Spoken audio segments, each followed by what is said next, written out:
Hello friends, Aparna gardening में आपका बहुत बहुत स्वागत है। फ्रेंड्स, आप जो ये देख रहे हैं एडेनियम के प्लांट्स हैं, जिनको डेज़र्ट रोज़ भी बोला जाता है। ये एक समर सीज़न का बहुत ही अच्छा फ्लावरिंग प्लांट है जो पूरे समर सीज़न में आपको फ्लावरिंग देता है। वैसे तो ये परमानेंट फ्लावरिंग प्लांट है, बस जनवरी और दिसंबर का जो महीना होता है उसमें ये डोरमेंसी में चले जाता है। बाकी आपको ये साल भर फ्लावरिंग देगा। अगर आप इसकी टाइम पे प्रूनिंग और रिपोर्टिंग कर लें तो ये आपको बहुत सारी देखिए गुच्छों में फ्लावरिंग देगा, जैसे कि आपको इस वीडियो में दिख रहा है। ये जो प्लांट है, मैंने इसकी फरवरी लास्ट में या मार्च फर्स्ट वीक के आसपास मैंने इसकी प्रूनिंग करी थी और इसको रिपोर्ट भी किया था। और रिपोर्टिंग के टाइम इसमें कुछ रूट की प्रॉब्लम आई थी, जिसका मैंने रूट ट्रीटमेंट किया था। तो उस टाइम मैंने वीडियो शेयर करी थी कि आपके साथ अपने चैनल पे। तो कुछ जो मेरे व्यूअर्स हैं उन्होंने मुझसे कहा कि मैम आप इसकी जो रूट हैं पूरी तरीके से कट कर देती हैं तो आपका जो प्लांट है सही से सरवाइव करता है नहीं करता है। तो आज उसी की वीडियो मैं आपके साथ शेयर करूँगी। ये मेरा प्लांट है जिसकी मैंने प्रूनिंग करी थी, रिपोर्टिंग करी थी और इसी प्लांट में मैंने रूट ट्रीटमेंट भी दिया था। तो उसको मैं आपको दिखाऊंगी कि मैंने इसको जब रिपोर्ट किया था तो इसमें कैसे कैसे प्रॉब्लम आई थी और इसकी जो रूट ट्रीटमेंट है मैंने कैसे कैसे किया था। और आपको इसका रिज़ल्ट दिख ही रहा है। इसमें देखिए कितनी सारी फ्लावरिंग हो रही है। लगभग इसमें 20-25 फ्लावर तो आपको दिखेंगे ही दिखेंगे। तो अगर आप अपने प्लांट की टाइम पे प्रूनिंग कर लें, उसको रिपोर्ट कर लें, तो आपके प्लांट में कभी कोई प्रॉब्लम नहीं होगी। क्योंकि जो हम रिपोर्टिंग करते हैं उससे हमें दो फ़ायदे होते हैं। एक तो प्लांट में अगर आपकी कोई दिक्कत है यानी रूट की प्रॉब्लम है, क्योंकि एडेनियम प्लांट्स में रूट की प्रॉब्लम बहुत ज़्यादा होती है, इसमें फंगस अटैक बहुत जल्दी होता है। तो अगर आपके रूट में प्रॉब्लम है तो अंदर ही अंदर आपके प्लांट को ख़राब कर देगा। और जब तक आपको पता चलेगा तब तक काफ़ी टाइम हो चुका होगा। इसलिए आप उसको टाइम पे रिपोर्ट करें ताकि आपको अगर रूट कोई प्रॉब्लम है तो आपको नज़र आ जाए और आप उसका टाइम पे ट्रीटमेंट कर सकें। तो चलिए फ्रेंड्स, मैं आपको दिखाती हूँ पहले कि इस प्लांट की मैंने कैसे ट्रीटमेंट किया था और इसमें क्या प्रॉब्लम हुई थी। तो 2 से 3 महीने पहले मैंने एक वीडियो बनाई थी जब मैंने इसका रूट ट्रीटमेंट किया था, तो उसी की वीडियो आपके साथ शेयर करूँगी। तो बैक में ले चलती हूँ आपको और शेयर करती हूँ आपके साथ ये वीडियो। तो आप इस वीडियो को पूरा देखिएगा, कोई भी स्टेप स्किप मत करिएगा, क्योंकि ये जो वीडियो है ये आपके लिए बहुत इम्पॉर्टेंट हो सकती है अगर आप एडेनियम लवर हैं तो। और आपने अगर अभी अभी गार्डनिंग शुरू करी है और अपने गार्डन में एडेनियम प्लांट को ऐड किया है तो भी ये वीडियो आपके लिए बहुत इम्पॉर्टेंट है, इसलिए इस वीडियो को एंड तक देखिएगा। तो देखिए, ये मेरा वो प्लांट है जिसकी मैंने प्रूनिंग करी थी, रिपोर्टिंग करी थी और इसी प्लांट में रूट ट्रीटमेंट भी किया था। बाहर से देखने में ये प्लांट पूरी तरीके से स्वस्थ नज़र आ रहा है। ये अभी डोरमेंसी से निकला है इसमें, इसीलिए एक भी लीफ नहीं है। और हम जब इसका कोडेक्स छू के देखेंगे तो ये बिल्कुल पिचक भी नहीं रहा है, बाहर से बिल्कुल स्वस्थ नज़र आ रहा है। तो ऐसे में आप धोखा खा सकते हैं। आपका प्लांट बाहर से तो स्वस्थ नज़र आ रहा है लेकिन इसकी रूट्स में अंदर से कोई प्रॉब्लम हो सकती है। इसीलिए इसको रिपोर्ट करना बहुत ज़रूरी है। तो जो फरवरी मार्च का महीना होता है ये बेस्ट टाइम होता है इसकी रिपोर्टिंग का। तो आप कभी भी एडेनियम प्लांट को रिपोर्ट करें तो हमेशा फरवरी में या मार्च में ही करें। क्लाइमेट के अकॉर्डिंग करें। अगर फरवरी में ज़्यादा ठंडा पड़ रहा है तो थोड़ा मार्च का आने तक का वेट करें। फरवरी में हमारे एरिया में बारिश ज़्यादा हुई थी, इसलिए मैंने मार्च फर्स्ट वीक में इसको रिपोर्ट किया था। और ये देखिए, इसका जो कोडेक्स है वो भी बहुत अच्छी शेप में आ गया है। तो रिपोर्टिंग करने का दूसरा मेन कारण ये होता है कि इसके जो कोडेक्स को हम अच्छा शेप देने के लिए इसकी रिपोर्टिंग करते हैं। क्योंकि जब भी हम रिपोर्टिंग करते हैं कोडेक्स को थोड़ा सा ऊपर तक उठा के फिर इसको रिपोर्ट किया जाता है, ताकि जो उसका कोडेक्स है वो थोड़ा ऊपर बना रहे और थोड़ा उसकी शेप भी अच्छी आए। आपने देखे होंगे बहुत से बोनसाई जो एडेनियम प्लांट होते हैं उनके कोडेक्स बहुत बड़े बड़े होते हैं, तो वो सब रिपोर्टिंग में ही मेंटेन किए जाते हैं। जब भी हम रिपोर्टिंग करते हैं तो कोडेक्स को थोड़ा उठा के करते हैं। और देखिए, इस प्लांट में एक भी पत्ती नहीं है। डोरमेंसी में इसकी सारी पत्ती झड़ गई थी। तो इसका मतलब ये नहीं है कि आपका प्लांट सूख चुका है, ये बिल्कुल आपका स्वस्थ प्लांट है। तो इसी की हम आज रिपोर्टिंग करेंगे और सबसे पहले हम इसको मिट्टी से बाहर निकालेंगे। तो सबसे पहले हम इसकी जो मिट्टी है उसको निकाल लेंगे पॉट से। ये जो मिट्टी है बहुत वेल ड्रेन बनाई थी मैंने 1 साल पहले इसको रिपोर्ट किया था। ज़्यादातर मैं अपने जो प्लांट्स हैं वो फरवरी या मार्च के महीने में ही रिपोर्ट करती हूँ। बरसात के महीने में कभी भी एडिनियम प्लांट्स को रिपोर्ट नहीं करना चाहिए, उससे इसमें रूट रॉट की दिक्कत हो सकती है। तो हाथों की सहायता से मैंने ये जो मिट्टी है इसको निकाल लिया है। देखिए मिट्टी कितनी वेल ड्रेन बनी है। तो ऐसे ही हमें अपना सॉइल मिक्स भी बनाना है, वो भी बताऊंगी आपको।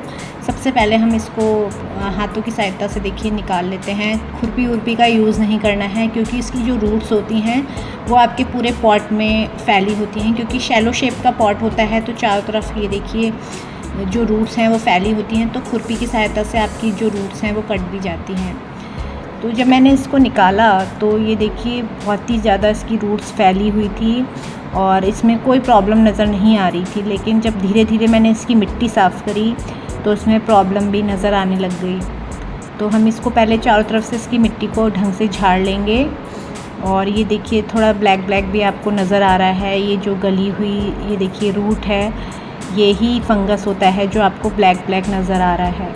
तो ये ही जो है आपके प्लांट को पूरा ख़राब कर सकता है। इसी को रूट रॉट की प्रॉब्लम बोलते हैं, यानी रूट में फंगस अटैक होना, रूट का गलना, ये सब आपकी रूट रॉट के अंदर आता है। तो इस रूट को हमें इस प्लांट से अलग करना है, ताकि ये जो आपका फंगस है ये पूरे प्लांट को आपको ख़राब ना करे।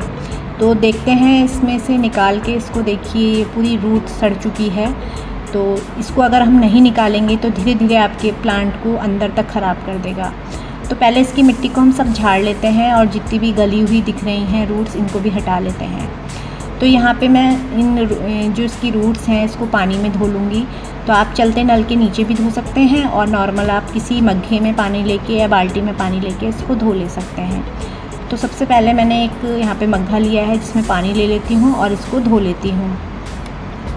तो यहाँ अच्छी तरीके से धो लिया है मैंने इसको, और ये देखिए ऊपर नीचे करके इसको ढंग से साफ़ कर सकती हूँ। अगर आपका नल के नीचे भी आप साफ़ कर सकते हैं, उसमें नल में थोड़ा नल के पानी में प्रेशर होता है तो उससे आपकी रूट्स बहुत अच्छी तरीके से निकल जाएंगी। और देखिए जब मैंने इसको साफ़ किया तो इसमें काफ़ी जो रूट्स हैं वो गली हुई निकली मेरी। तो धीरे धीरे हम इन सारी रूट्स को हटा लेंगे। देखिए कितनी सारी रूट्स ख़राब हैं इसकी। मैं हाथों से पुल करती जा रही हूँ और हाथों में मेरी गली हुई जो रूट्स हैं वो आती जा रही हैं। तो पहले मैं हाथ से सफाई करूँगी, फिर मैं किसी टूल से सफाई करूँगी इसकी। तो देख मैं आपको पास से दिखाती हूँ इस प्लांट में कितनी सारी देखिए फंगस लगी हुई है। तो जितनी भी रूट्स हैं जिनमें हमारा फंगस लग चुका है तो इन रूट को इस प्लांट से हमें अलग करना है। तो यहाँ पे मैंने एक ब्लेड ली है जिसको ढंग से सैनिटाइज़ कर लिया है। आप ब्लेड नाइफ़ कुछ भी ले सकते हैं, लेकिन उसको सैनिटाइज़ कर लें और उसमें जंग नहीं लगी होनी चाहिए, वरना आपके प्लांट में फिर से फंगस अटैक हो सकता है। तो इसलिए आपका जो भी टूल हो वो सैनिटाइज़ करा हुआ हो तो ज़्यादा बेटर है। अगर आपके पास सैनिटाइज़र नहीं है तो आप नॉर्मल फंजिसाइड पाउडर, हल्दी, दालचीनी कुछ भी लगा सकते हैं। तो जितनी भी इसकी रूट्स थी जो ब्लैक ब्लैक हमको दिख रही थी, तो उसको मैंने धीरे धीरे करके इस ब्लेड की सहायता से इसको अलग कर लिया है। पतली पतली जो मेरी रूट्स हैं वो तो ब्लेड से मेरी अलग हो गई, लेकिन जो मोटी मोटी रूट्स थी उसके लिए मुझे नाइफ़ लेना पड़ा। तो मैंने कहीं पे नाइफ़ यूज़ किया है, कहीं पे ब्लेड यूज़ किया है। तो दोनों की सहायता से मैंने इसको कट करा है। पतली पतली जो महीन रूट्स हैं तो मेरी ब्लेड से कट हो गई, लेकिन बड़ी बड़ी मोटी मोटी रूट्स को कट करने में मेरे को दिक्कत हो रही थी तो मैंने एक नाइफ़ ले लिया। तो जितनी भी आपकी रूट्स ब्लैक ब्लैक दिख रही हैं तो इन सारी रूट्स को हमें हटा लेना है। तो मैं धीरे धीरे करके सारे इसके जो ब्लैक पोर्शन हैं इनको कट कर लेती हूँ। ये जो देखिए रूट है इसमें थोड़ी सी रूट्स ये वाली मैंने थोड़ी सी छोड़ी है क्योंकि इसमें रूट्स भी निकल रही हैं, तो ये प्लांट को दोबारा ग्रो करने में मदद करेगी। इसलिए देखिए ये काला जो दिखा है आपको ये सब फंगस अटैक है, अंदर तक फैल चुका है। तो ब्लेड से तो हो नहीं रहा, इसलिए मैं इसमें नाइफ़ का यूज़ करूँगी और इसको देखिए पूरा कट कर दूँगी। तो आप घबराइए मत, आप ये मत सोचिए कि आप प्लांट को कट कर रहे हैं तो आपका प्लांट जो है ख़त्म हो जाएगा, मर जाएगा, ऐसा नहीं है। रूट ट्रीटमेंट इसी तरीके से किया जाता है। प्लांट से वो भाग अलग कर दीजिए जिसमें आपका फंगस लग रहा है, तो वो जो फंगस है पूरे प्लांट में नहीं फैलता है। ये देखिए जब मैंने इसको काटा तो ये फंगस देखिए कितना अंदर तक फैल चुका था। तो जितना भी ब्लैक पोर्शन है इसको मैं धीरे धीरे हटा दूँगी। दुख तो बहुत होता है ऐसा करने में, आप इतनी केयर करते हैं प्लांट की और उसमें ऐसे फंगस अटैक हो जाए, लेकिन ट्रीटमेंट से आप हर चीज़ सही कर सकते हैं। तो इसलिए घबराइए मत, आपका एडेनियम प्लांट फिर से स्वस्थ हो जाएगा अगर उसमें ऐसे प्रॉब्लम है तो इसीलिए कहते हैं कि एडेनियम प्लांट में जो पानी है उसको लिमिटेड तरीके से देना चाहिए। ज़्यादा पानी भी एडेनियम के लिए घातक हो सकता है और कम पानी भी एडेनियम के लिए घातक हो सकता है। इसलिए आपकी मिट्टी जब 1 इंच तक सूख जाए तभी आप इसमें पानी दें और 10 से 15 दिन के गैप में आप पानी में फंजिसाइड पाउडर मिला के दें। इससे आपका ओवर वाटरिंग कभी नहीं होगी और आपके जो रूट्स हैं वो हमेशा स्वस्थ बनी रहेंगी, उसमें कोई फंगस अटैक भी नहीं होगा। तो यहाँ पे मैंने अपने सारे जितने भी रूट्स थी जिसमें फ़ंगस लग गया था वो हटा दी हैं और मेरा जो प्लांट है ये ढंग से क्लीन हो चुका है। और देखिए कितनी सारी मेरी ये डैमेज रूट्स निकली हैं जिनमें फ़ंगस लग गया था, और ये छोटी सी मैंने एक रूट छोड़ी है, ये बिल्कुल स्वस्थ रूट है। तो ये आपके प्लांट को बहुत जल्दी ग्रो करेगी। अगर आपके प्लांट में ऐसी कोई रूट होती है तो आप उसको छोड़ दीजिए, लेकिन वो स्वस्थ होनी चाहिए। फिर इसको पानी में अच्छी तरीके से धो लिया है। तो देखिए जितनी भी मिट्टी थी वो निकल गई है। और अगर आप अभी भी आपको कहीं डाउट लग रहा है तो उस पार्ट को भी आप अलग कर लीजिए। यहाँ पे मुझे हल्का सा ब्लैक नहीं दिख रहा था तो मैंने बिना किसी डाउट के उसे हटा दिया है। इससे मेरा प्लांट ख़राब नहीं होगा, चिंता मत करिए आप। अगर आपके प्लांट में ये भी प्रॉब्लम है तो आप उसको हटा दीजिए। फिर इसकी जो ब्रांचेज़ हैं जो इतनी लंबी लंबी हो रही थी, तो देखिए कितनी लंबी लंबी ब्रांचेज़ हैं, कम से कम 5-6 ब्रांचेज़ तो हैं ही इसमें। तो इनको भी मैं हाथ के हाथ प्रून कर लूँगी।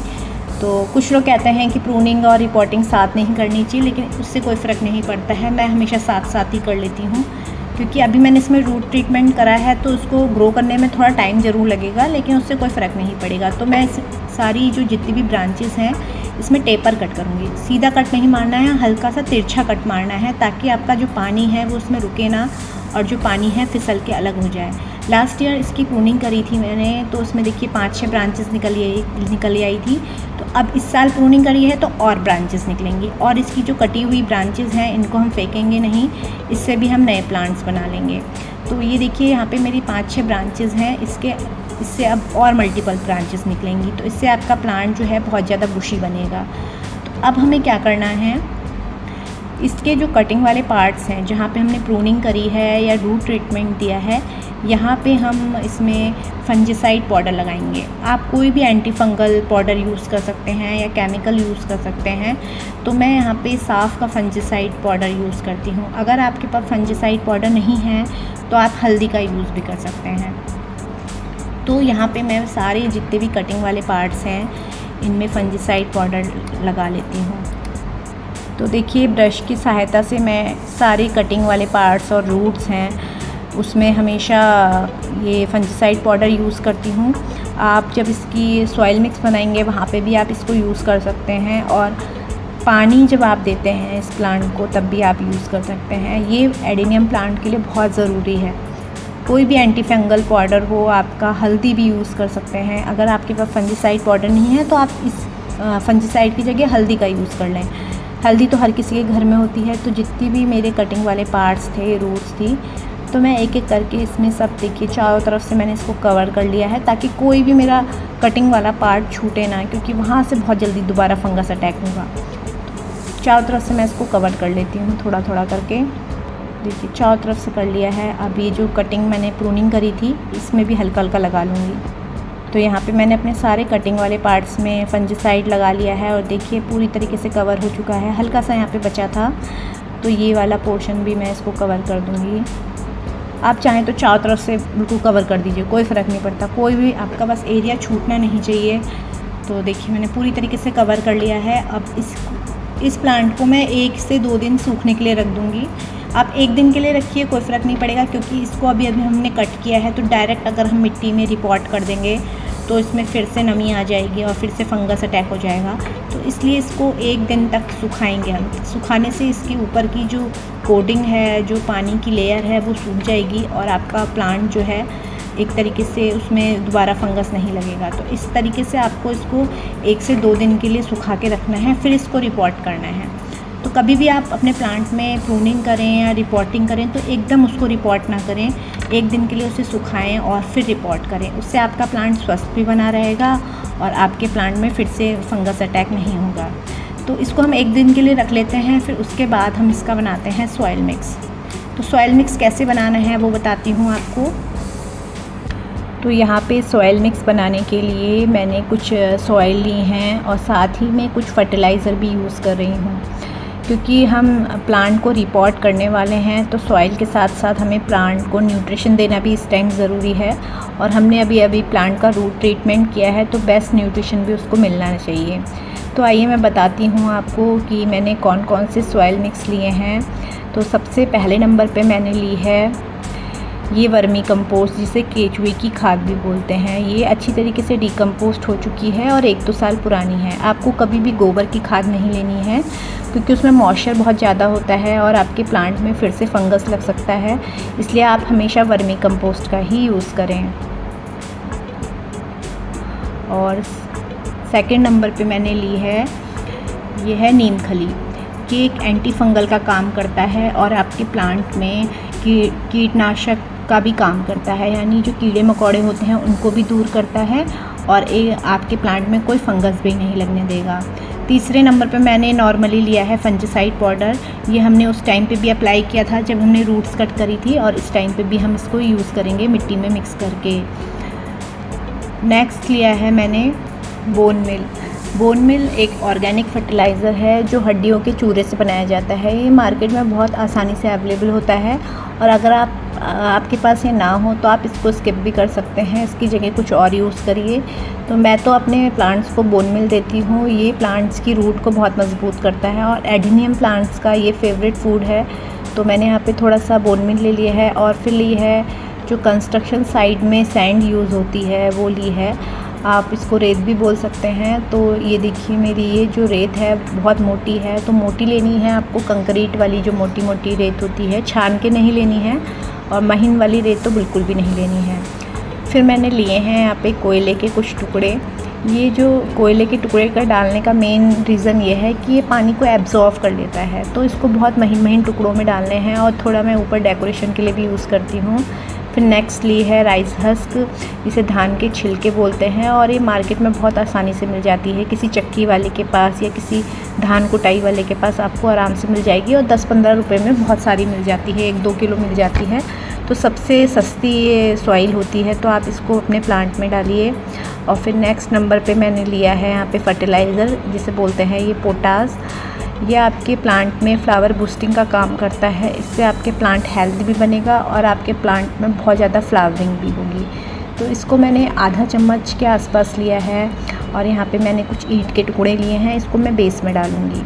तो इसको डालने से जो पानी होता है गमले का बहुत जल्दी एब्जॉर्ब होता है। तो इन सारे जो मिक्सचर है इसको मिक्स करके मैं इस प्लांट को रिपोर्ट कर लेती हूँ।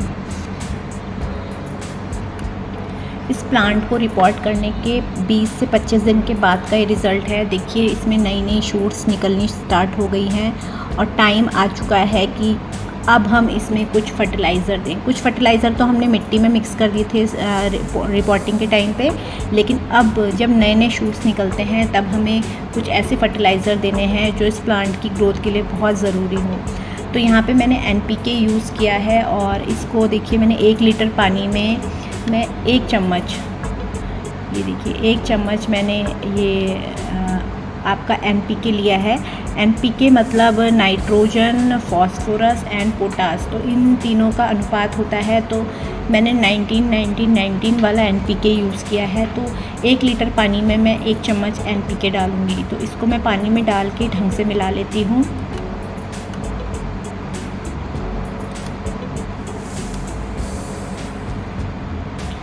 और इसको मिलाने के बाद हमें इस प्लांट को इसमें स्प्रे करना है। आप चाहें तो मिट्टी में डायरेक्ट भी दे सकते हैं, और चाहें तो आप स्प्रे भी कर सकते हैं। तो मैं तो फ़िलहाल स्प्रे करूँगी। स्प्रे करने से क्या होता है कि जो आपकी लीफ हैं उसमें भी आपका जो NPK है वो एब्जॉर्ब हो जाएगा, और लीफ जो है धीरे धीरे अपने पूरे प्लांट को न्यूट्रिशन देगी। तो यहाँ पे हम थोड़ा सा स्प्रे भी कर लेते हैं। तो यहाँ पे मैंने प्लांट को पूरा ऊपर से नीचे तक नहला दिया है, ढंग से स्प्रे करा है एक एक पार्ट में। ये देखिए ये मेरा वही प्लांट है जिसमें मैंने NPK डाला था और इसमें फ्लावरिंग देखिए कितनी अच्छी है। ये आज के दिन का प्लांट है जिसकी वीडियो मैंने आपके साथ शेयर करी, क्योंकि कुछ लोगों की शिकायत थी कि मैम इतनी रूट काटने के बाद आपका प्लांट ग्रो कैसे करेगा। तो ये देखिए रिज़ल्ट वही है, अगर आप पहचान पाएँ तो। ऐसे ही मेरे और प्लांट भी हैं जिनकी मैंने रूट ट्रीटमेंट भी किया था और प्रूनिंग भी करी थी। तो ये देखिए कटिंग से ग्रो हुए प्लांट हैं और कुछ प्लांट में देखिए फ्लावरिंग भी स्टार्ट हो गई है। तो हमेशा मैं अपने एडिनियम प्लांट को इसी तरीके से रिपोर्ट करती हूँ। अगर उसमें कोई रूट की प्रॉब्लम आ जाए तो उसका रूट ट्रीटमेंट भी इसी तरीके से करती हूँ। तो आपको कभी भी अपने एडिनियम प्लांट में कोई प्रॉब्लम नज़र आए तो आप उसको इसी तरीके से सॉल्व करिए। अगर रूट की प्रॉब्लम है तो इसी तरीके से सॉल्व करिए। फ्लावर नहीं आ रहे हैं तो बेस्ट फर्टिलाइज़र दीजिए। कौन कौन से फर्टिलाइज़र देने हैं उसकी वीडियो भी मेरे चैनल पे आपको मिल जाएगी। और कुछ प्लांट ऐसे हैं जिनमें अभी फ्लावरिंग स्टार्ट नहीं हुई है, उनको कौन कौन से न्यूट्रिशन देने हैं वो भी आपको मेरे चैनल पे उसकी वीडियो भी मिल जाएगी। तो ये देखिए कटिंग मैंने लगाई थी उसी प्लांट की, तो उसमें फ्लावरिंग भी स्टार्ट हो गई है। तो ऐसी कटिंग भी आप फेंकिए मत प्लांट की, उसकी कटिंग भी लगाते रहिए। तो कटिंग में लगाए हुए प्लांट में भी बहुत अच्छी फ्लावरिंग होती है, बस उसका कोडेक्स मेंटेन नहीं होता। तो हमेशा आप एडिनियम प्लांट्स में एक दो बातों का ध्यान रखेंगे तो आपका एडिनियम प्लांट कभी ख़राब नहीं होगा। पहली बात ये है कि उसको प्रॉपर धूप में रखें। धूप में रखने से एडिनियम प्लांट की ग्रोथ बहुत अच्छी होती है। दूसरा, उसका सॉइल मिक्स बहुत अच्छा होना चाहिए। उसकी जो मिट्टी है वो वेल ड्रेन्ड होनी चाहिए। तीसरा, उसका टाइम पे आप प्रूनिंग करें, उसको फर्टिलाइज़र बहुत टाइम पे देते रहें तो आपका प्लांट बहुत बुशी भी बनेगा, उसमें मल्टीपल ब्रांचेस भी आएंगी। क्योंकि प्रूनिंग करने से हमेशा मल्टीपल ब्रांचेस आती हैं और उससे प्लांट में बहुत सारी ब्रांचेस आने से बहुत सारी कलियां आती हैं और आपके प्लांट जो होता है पूरा फूलों से भर जाता है। तो इसी तरीके से आप अपने प्लांट की केयर करिए तो आपका एडिनियम प्लांट हमेशा सही बना रहेगा। तो फ्रेंड्स, आपको मेरी ये वीडियो कैसी लगी कमेंट बॉक्स में कमेंट करके ज़रूर बताइएगा। और आप मेरी वीडियो को अपने दोस्तों के साथ शेयर भी करिएगा और वीडियो पसंद आए तो लाइक भी करिएगा। ओके फ्रेंड्स, आज के लिए इतना ही। मिलते हैं नेक्स्ट वीडियो में। Happy gardening, bye bye.